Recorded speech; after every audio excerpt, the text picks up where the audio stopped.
Kenapa sih kita suka membesarkan masalah yang sebetulnya bukan masalah? Saya mau cerita. Ada dua orang sahabat, sebut aja namanya Wati dan Weni. Mereka ini udah lama banget gak ketemu. Terus mereka janjian di salah satu restoran di tengah kota. Waktu mereka datang, ternyata restorannya lagi rame banget. Tapi untungnya mereka masih dapat tempat duduk. Terus mereka diantarkan duduk gitu ya di satu tempat. Kemudian pelayan wanitanya datang nih. Mau pesen apa? Kata si pelayannya. Si pelayannya itu rada bete ngomongnya karena dia mungkin udah kecapean ya. Tamu terus menerus datang gak kelar-kelar gitu ya.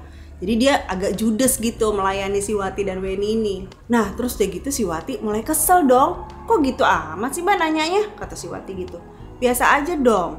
Saya pesen nasi goreng sama es teh manis. Si Weni senyum-senyum aja. Dia lihat menu lalu dia bilang, saya pesen mie goreng sama es jeruk ya mbak. Terima kasih mbak.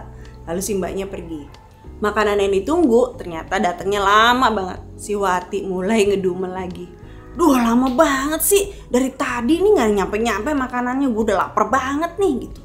Sementara si Weni ketawa-ketawa aja. Si Weni bilang, ya restorannya kan lagi rame, pantas aja dong kalau lama. Banyak yang mesti dilayani Wat. Udah lo cerita aja sih Wat tentang kerjaan lo yang baru gimana, temennya asik-asik gak? Dia mulai mengalihkan pembicaraan supaya si Wati jangan terlalu fokus sama kekesalannya gitu. Nah kemudian makanan datang nih. Begitu makanan datang, abis itu mereka mulai makan kan. Si Wati ngedumel lagi. Duh kurang pedes nih makanannya, gak enak, kurang asin. Gak enak banget sih nih restoran. Sementara si Weni ketawa-ketawa aja. Udahlah nikmati aja lah Wat, enak kok makanannya. Dari contoh ini kita bisa melihat bahwa dalam satu situasi yang sama bisa ada dua respon yang berbeda. Yang satu menganggap bahwa ini adalah suatu masalah nih, bete dia kesel menghadapinya. Tapi yang satu lagi menganggap bahwa ini bukan masalah, dijalani aja, santai aja gitu. Jadi dari satu situasi yang sama bisa beda, bisa jadi masalah, bisa juga jadi bukan masalah, tergantung dari cara pandang kita masing-masing. Sayangnya ini adalah salah satu kelemahan manusia. Kita demen banget membesar-besarkan masalah yang sebetulnya bukan masalah. Ada aja orang yang suka cari-cari masalah di tengah situasi yang seharusnya tidak perlu dipermasalahkan. Nah, jadi sebetulnya biang keroknya tuh ada di sini nih, mindset. Kita seringkali punya fault finding mindset ya. Dalam pikiran kita selalu mencari-cari kesalahannya orang lain. Saya mau cerita lain lagi. Suatu hari ada seorang istri bilang gini sama suaminya, sayang perhatiin deh tetangga sebelah ya, kalau nyuci baju itu gak pernah bersih, selalu kotor aja terus. Kenapa begitu sih ya gitu kan? Terus suaminya cuma senyum aja.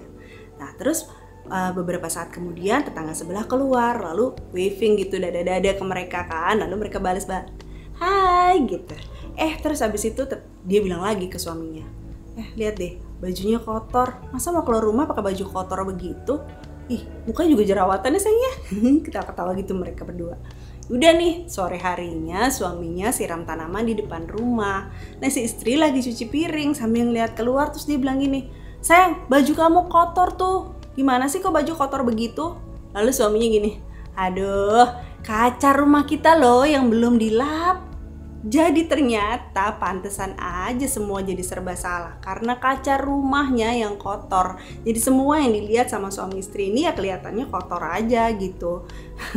Sama kayak pikiran kita ya. Seringkali tuh kita berpikir bahwa segala sesuatu serba salah di luar.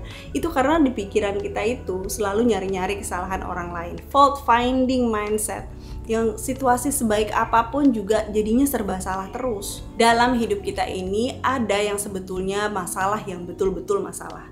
Tapi ada juga yang sebetulnya bukan masalah. Yang masalah adalah cara berpikir kita.